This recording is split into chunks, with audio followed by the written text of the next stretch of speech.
why are we not teaching this to people?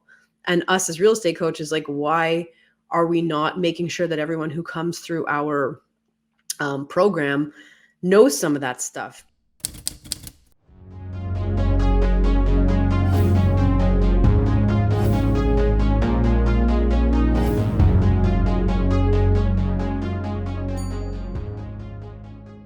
Hello, and welcome to this week's episode of the Real Estate Investors Club podcast. I'm here with Stefanie, and we're going to do something a little bit different this week. Actually, Stefanie's going to be interviewing me. Stefanie, why don't you tell us how this came about? Hi, good morning. Thanks for having me.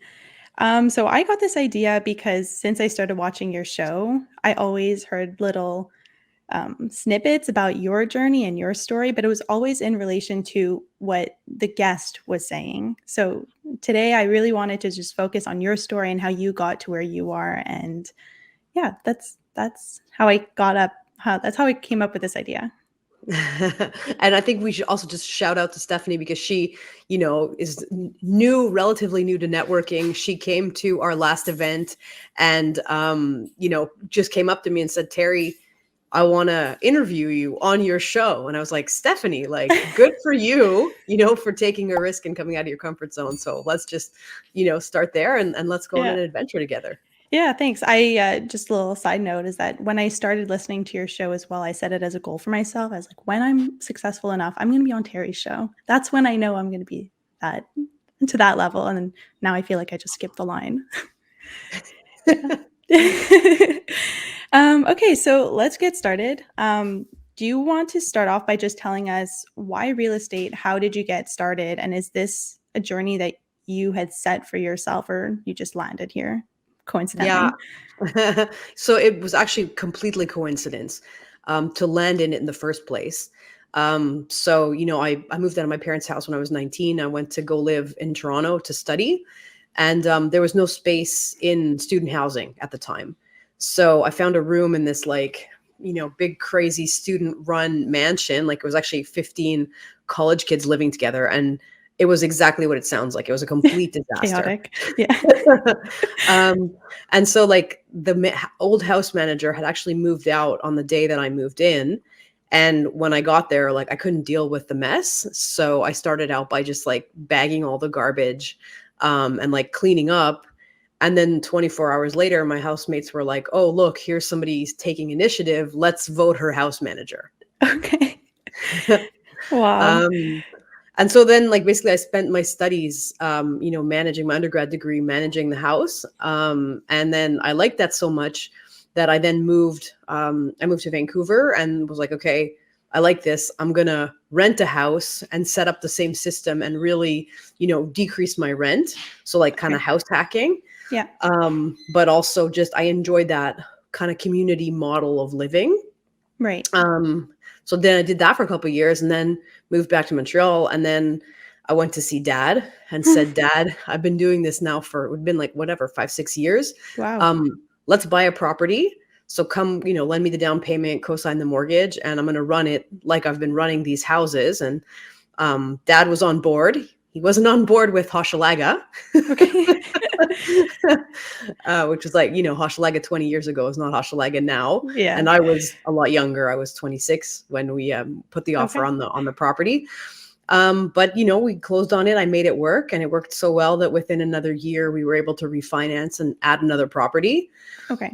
And then I kept going like that till I had 3 triplexes that I was running basically like a student housing, and then ran out of borrowing capacity. And I was still studying. So, I did a PhD in communications, which has nothing to do with real estate.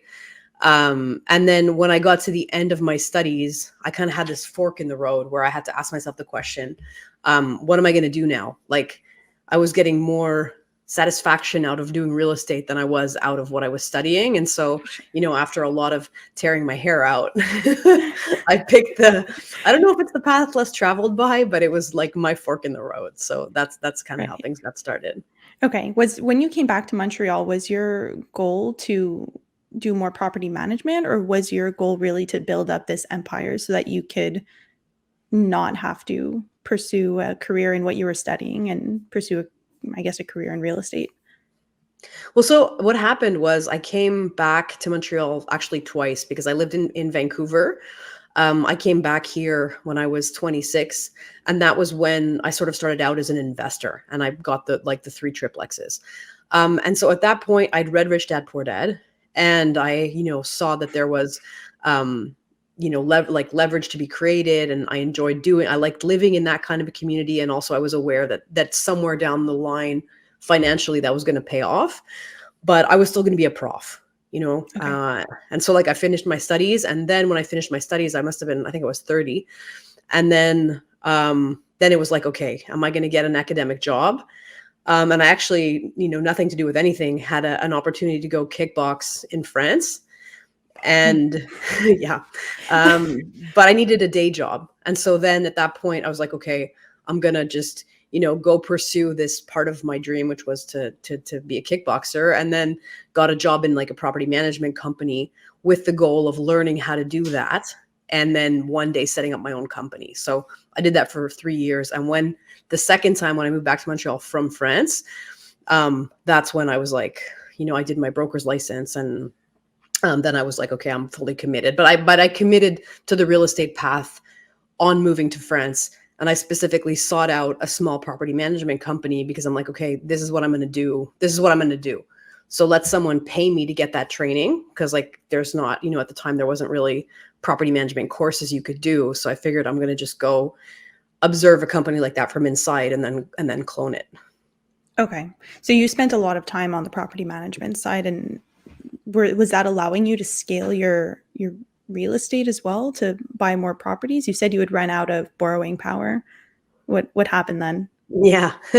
So, I mean, this is what happens to like a lot of investors really, is you start out in the residential world because the multi-res world it's difficult to get into. You need a fair amount of cash down, but you also need to understand that system. And it's just more difficult to learn because fewer people have that knowledge. And so for like basically the first, 10 years of my real estate career, like I owned those three triplexes. It was 9 doors. And I wasn't able to acquire anything else because there was no, I wasn't earning tons of money. And so there was no additional leverage that I could use to acquire additional residential properties. And so because that was kind of blocked, I started a management business because I knew I had a business model to like optimize those properties. And that was that student housing model where I rented by the room. And I grew that portfolio to like, I was managing 50 rooms. And that was quite lucrative. Like I could charge a 15% management fee. So that worked for a while, until I learned, how to get into more multi-residential stuff. And until I'd had enough of managing, crazy students. I hit 35 and I was like, okay, I don't really want to party with these people anymore. It's time to move on to the next more professional phase. And then that's kind of what happened. Okay. Do you still have those triplexes, or have you sold them to purchase bigger properties? So I have the last one. It's actually Okay. currently on the market. Okay. And the other ones I traded them basically to buy, more larger multi-res buildings. Okay. And just in our networking, I've found out that you focus a lot on lower income housing. Is that your business model? Like, can you talk to that a little bit? Like, that's who you Sure. focus on purchasing? Yeah. So, I mean, I started out like, again, sort of accidentally in Hochelaga. Like I went to, Cégep de Maisonneuve. And so I knew that area when it was like really up and coming. Like it's still a bit patchy today, but 20 years ago, it was like the bikers had just finished like bombing the bar on the corner, So people were like really sketched about getting into that area. And I think it's just, I lived on the bottom floor of my triplex for those 10 years as I was building my business. And so like I just became comfortable in that environment. And it was just, I built my business in that environment. And then one thing kind of turned into the next. And then as the business started growing and I started investing in different areas, I found that my business model just happened to like work in those areas because like my management skills, like, if you're a really good property manager, if you have a relationship with a really good property manager, you can sort of optimize just by tightening the management. And it's a very low overhead way to make money. You don't have to, evict a whole bunch of people. You don't have to do cash for keys. You don't have to spend all the money on construction. You do need to know, obviously, a little bit about maintenance and repairs, but like, I'm by no means, an expert on construction. I'm not a developer. Mhm. And so my skills are really management skills, and to look to target poorly managed buildings. And it just happens that those low income areas, a lot of older landlords have had those, properties for 10 years, and they just haven't really done anything, or else they've, bought them because the multiples look interesting, but then they don't have the skills to really manage that population, that market segment properly. So Okay. Okay, interesting. How did you like make a name for yourself in this real estate space? Did you get into networking, or like how do people know your name at this point? it's a funny question. Um, um, well, I mean, really, I guess what happened in sort of like the, public sphere, is I got involved with the Real Estate Investors Club, who Okay. host networking, and they were looking for someone to teach property management. And so that's, I think, no, actually, you know what? If I rewind, that's actually not what happened. I had a connection who was part of a real estate um, education company in Toronto. And Okay. initially they were going to hire me to work there. And then, something happened internally, and that like didn't work out. And I saw that like my, values weren't exactly aligned with what they were doing. The price tag on their course was very expensive, and I felt like they were really doing a bit more upsell than I was comfortable with. Plus they're more Ontario based, so less, based in my home market, which is here. And then Jean-Philippe and I had a common acquaintance, and then, I got in contact with him, and they were looking for someone who was teaching. And then, I started that, and then COVID happened, and we were all stuck at home. And then I was like, okay, we need to have a conversation and a way for people to stay informed, us included, because all of a sudden we're stuck in our silos at home. And I felt like all those conversations that I needed to make sound business decisions, all of a sudden I couldn't have them anymore. And I was like, okay, I'm going to have those conversations. And like, why not let the community profit from those? And then it started out as Facebook Lives. And then over, whatever, a 6 month to a year period turned into a podcast, because Right. I had so much fun. Yeah. So have you given up on teaching altogether, or like what do you focus most of your time on? No, so I mean, I still in the, the Real Estate Investors Club, like I coach. I have a couple of coaching sessions where I teach like a Okay. day. I still teach property management. I'm also one of their coaches, so you can book coaching hours through the organization. And then for me, the like whole education thing, the podcast is a big part of that, because, either I'm interviewing people, or I try to do solo episodes, or have like live coaching sessions. That's a kind of a way to, get that education in a low cost way out to a Yeah. larger number of people. And, that was also the point of my book, my writing, Mindful Landlord.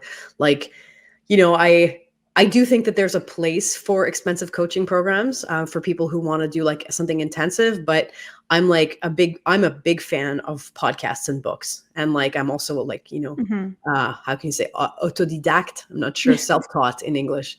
Okay. Um, and for me, like most of the things that I know how to do, I learned through books, and now recently through podcasting. And so I think it's just incredible that for $20 you can have a mind dump of the, most renowned experts on a specific thing. And I think that like there's people don't use that enough. And so I wanted, my resource to be out there with the real estate knowledge, but also the mindfulness ideas, because like, that's been for me the methodology that I've used really to do what I've done. Like, it's the real estate knowledge is knowledge that you can acquire by Googling, Yeah. but the mindfulness methodology is a way to, face goals and optimize performance, and, have a more fulfilled life. Like, I really can't, overstate the impact that had on me. And I just want those ideas to be out there. And I think the real estate community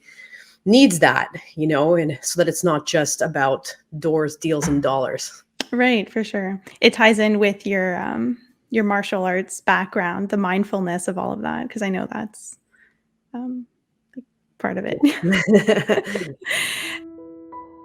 Have you really been listening to the episode, or has your monkey mind been taking you off in one direction or another? Our mental habits can be our biggest assets or our biggest liabilities as we pursue certain goals. For me, the biggest performance gains have always come from training my mind. In my book, Mindful Landlord, I talk about how you can train your mind and how you can apply some of these strategies to your journey in the real estate field. The book is available on Amazon and also on its website, mindfullandlord.com. And now I'll stop evangelizing for the power of mental training and let you get back to the show. So what's your long-term game? Like, are you planning on selling or holding your properties? Like, what are you up to? Are you looking at expanding your portfolio? So I mean, I like to tell this story. Like I attained financial independence with my 9 doors, Okay. back, 10 years ago. And so that was the point at which my passive income was enough to cover my expenses. And so the growth that I've done since then has been like really, how can I say, like un plus, So I'm not in this like crazy growth phase. I don't feel like I need to, double my portfolio. I enjoy working with the partners that I have. And so when we have the opportunity to do an additional project or I see something interesting, I want to do it, but it needs to fit into, my lifestyle plan and the partnership goals that I have. And so I would say at this point, it's obviously it's nice to have financial gain at the end of it somewhere, but my motivation is to continue doing something I like with people I like working with in a sort of, slow and steady kind of way, that fulfills our needs really. Right. Yeah. You're not hustling at this point, like the No. beginners are. That's nice. That's where we all want to be. Yeah. Okay, nice. Okay, so I guess since you've reached that financial freedom, when you make your deals, how much risk do you actually take on? Because working in the low income space, I'm sure there's some risk, but since you've reached that, like you've attained that relaxing lifestyle that everyone wants, do you go out and seek those bigger deals or? So, I mean, like I would actually say my business model of the investors that I socialize with, like I feel like my model is the lowest risk, right? Okay, Like it's probably, I mean, maybe there's lower return than what some interesting. of the other people are doing. That's kind of a universal law in financial existence, right? Is that like the higher the risk, the higher the return. So like, no, I won't have the same kind of returns as somebody who does cash for keys, empties a 40-unit building, renovates everything, and doubles the rents, right? Like that's not my business model. My business model will be to buy a building with like, rents that are worth at market value 1,200. They're rented for anywhere between 600 to 800, and then within a 2 to 3 year period, I'm turning over 30 to 50% of the units with just good management, and then that translates into a certain financial gain. But because there's not very much other than the initial down payment, it's not like I need huge amounts of cash to carry out a construction project. And the cash flow is always kind of coming in, right? Like if you empty a building, like you're going to really have to make very solid figures because you're going to be your burn rate of your capital, and you're 3 months late on a construction project. Like that's going to be a huge burn rate. Whereas like I just don't have a burn rate. Like my projects really don't go into the red. Okay. I would Yeah. think So, that having lower income tenants in there, sometimes they can't pay rent. So like, how do you deal with those? Because that's still, I guess, not vacancy, but you're still not getting your income from those so particular tenants who just don't pay. yeah, well, I mean, so like this is one of the, a kind of an urban legend in Quebec, right? Like, really non-payment is the smallest of the issues here because when someone's 3 weeks late on their rent, so the 22nd, you open a file at the régie. 3 weeks after that, you're going to have a court date, and then you're going to get your judgment, and they're going to be out. So, like, all in all, you're never going to be more than, let's say, end to end 3 months of no income. And usually what happens is because those people are paying lower amounts, when someone like that gets evicted, you're able to readjust to market. And like, yes, you do have to have a 3-month buffer somehow to cover that hole in your budget. But it's never going to be the whole building. It's always going to be like one or two tenants. And the gain of the turnaround time and the gain on that is like really pretty quick. Like I said, 3 months end to end with 2 to 3 weeks to like repaint and do whatever minor tune-ups you need to do. Like the non-payment factor, I mean, obviously it depends where you are in your career, because I can tell you when the first time this happened to me, I had one triplex, I was a student, I couldn't cover the mortgage payments without the rent. So, that's a different stage in your life. Like that, at that moment, it was very stressful for me. But at this moment where, you're dealing in bigger buildings, if you have one tenant out of 8 or 12 or 16 who's not paying, you should be able to handle that for 2 to 3 months. And there's never 16 tenants who don't pay. It's always like one person. And then if you get one a year, that's actually kind of good for you, because then you can turn the unit over and keep going. So, that versus like people who tell me they do, or flips, right? Like, let's say if you're going to buy like a single family home or a duplex and kick the tenants out, so you have no income. Then you have a construction project. Then you have to time the market, because if you bought a year ago and you're trying to flip something now, like good luck to you, right? Like you're really doing a market time. Whereas like in my business model, as long as the tenants are there, as long as they're paying, yes, every 5 years I have to worry about what happened to the interest rate, but it's really quite low risk compared to some of the other things that the other strategies people use, I find.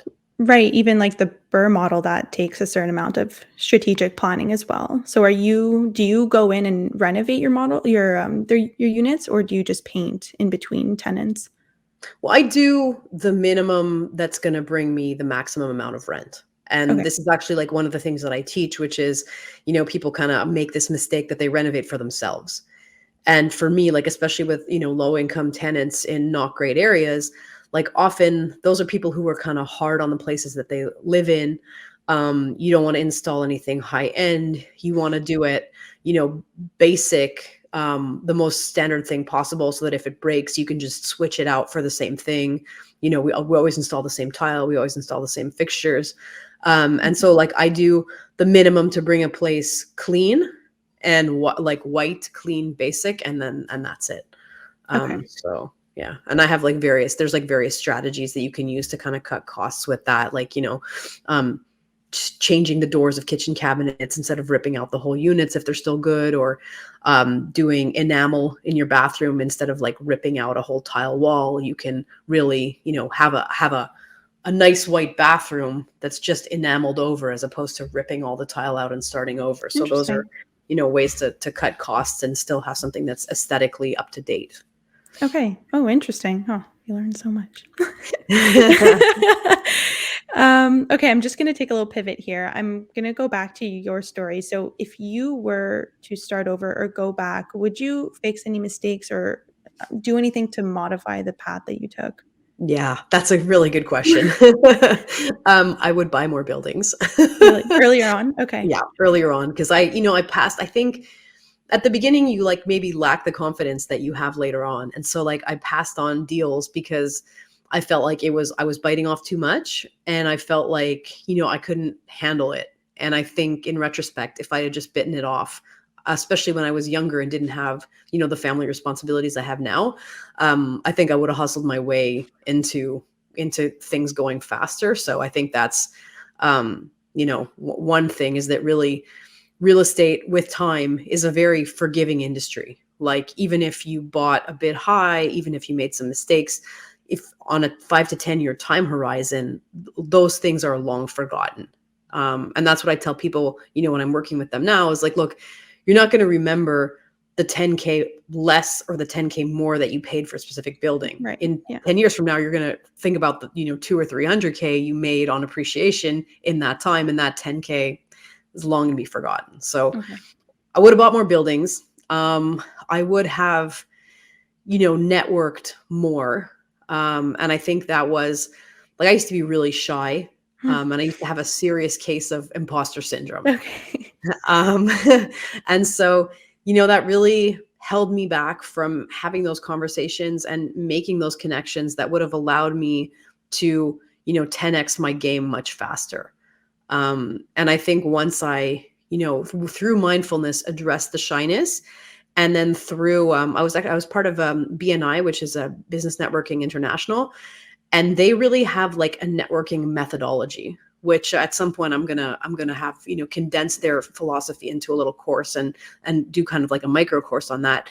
But especially when you start out networking, like we have this feeling that it's the high school dance, right? Or like a popularity contest. And like, I'm not an Mhm. extrovert. Like, I'm not going to walk into a room and talk to 30 people and, It's you tough. know, yeah, it's tough. But you don't even, that's not what you have to do. Like, that's actually not how you build a successful business network. And there's really like a scientific methodology to doing it. And once you apply that, it takes the whole popularity contest thing out of it. And then I was just able to, when I do go to those networking events, I'm just myself, and I Mhm. just, have conversations with people. And I'm not in this like putting pressure that I need to get, 15 contacts and I need to like foist myself on people or whatever. No, it's a question of understanding what someone else's business is, understanding who can I connect them to, how can I help you? And then inevitably in the conversation, that turns itself around and then becomes, okay, Terrie, like, what are you looking for? What do you need? And then it becomes like a mutually profitable thing where like we're both looking out for each other. Right. And once you set about like expanding your network with that ethos behind it, like, boof, then things move, so much faster. And Right. In another podcast, I think you said that one thing you should always do is just show up, because at one networking event, you can't talk to 15 people. You might talk to a few, 3 people, but get some good quality content from them. And then next time you show up again, you'll meet another 3 people. And it's just about building up that network over time and not necessarily in one individual meeting. Yeah. Yeah. No, absolutely. And the imposter syndrome, right? Is like, I think the truth is, and it's not just in real estate, I think in so many walks of life, like so many of us are walking around there, feeling like we're less than, or like everyone else in the room knows more than we do. And if you just realize that, like, pretty much that's how everybody feels. And Yeah. so you just don't need to, like, don't let it stop you, like you can feel uncomfortable in a situation and still be there. You can still show up. And like I like to say, like, a lot of the things that I've succeeded at is it's the showing up medal. I just Yeah. showed up for 10 years That's the and look. easiest part. Just show Well, up. just, it doesn't matter, just show up. And like, eventually, like, you'll be the best girl, you'll be at the top of the podium because everyone else gave Yeah. up. Yeah, it's true. I guess, yeah, maybe it's not the easiest part, but once you're No, there, it's actually the hardest part because yeah, it's consistency, and it's like daring to show up even when you don't feel good about showing up. So yeah, I agree. Yeah. So I think we're wrapping up. We're near the end of the session. So I'm going to ask you the question you ask everyone, because I'm sure you have an answer to this one. So what is something that we should be talking about that we're not talking about? I'm assuming you mean in real estate. Yep. Yeah, of Yeah. course. Wow, that's just such a, like, it should be a law, but and I feel like I should have, yeah, have Yeah, something I would right expect you to away. have an answer. Yeah. No, I mean, for me, the mindfulness thing is a big one. And I feel like so often we get caught up, and not just in real estate, like in many things, we get so caught up in, what's the technical right next move that I need to make, and analysis paralysis and all of this stuff. But like, ultimately, you're going to get the most out of understanding how your mind functions. And that's going to then allow you to align with, your personal mission or whatever it is that you want to do. And then understanding your consciousness in terms of how it operates, your thoughts, your emotions, and your presence, and how you can sort of keep all of those things in balance. Because, just to give a really simple thing, like, for example, your emotions, right? Like, if you think of your emotions as like a dashboard light, fear serves a purpose. It's telling you, here's something potentially threatening. Maybe you should pay attention to this. But if you become so obsessed that, like, there's a light on your dashboard and you totally forget about driving the car, like, it's not going to serve you. And so it's to understand that, like, those emotions, like, they serve a purpose, but you don't have to let them run your life. So it's to, understand how that fits into how your mind works and then learn how to process it. And in terms of our school system, like, I really think these are the kind of things, like, why are we not teaching this to people? And us as real estate coaches, like, why are we not making sure that everyone who comes through our program knows some of that stuff? Because you can have all the technical knowledge you want, just like you can have all the dieting knowledge you want. But if you don't have, the mental presence to apply it every time you have a plate of food in front of you, it's useless. That's true. Yeah. Wow. Thanks for those 2 cents.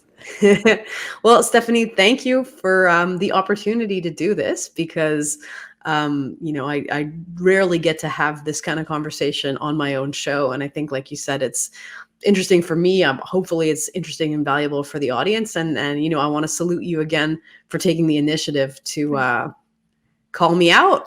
Oh, well, thanks and for make this letting us get to happen. know you. Yeah, and getting to know your story. Very interesting.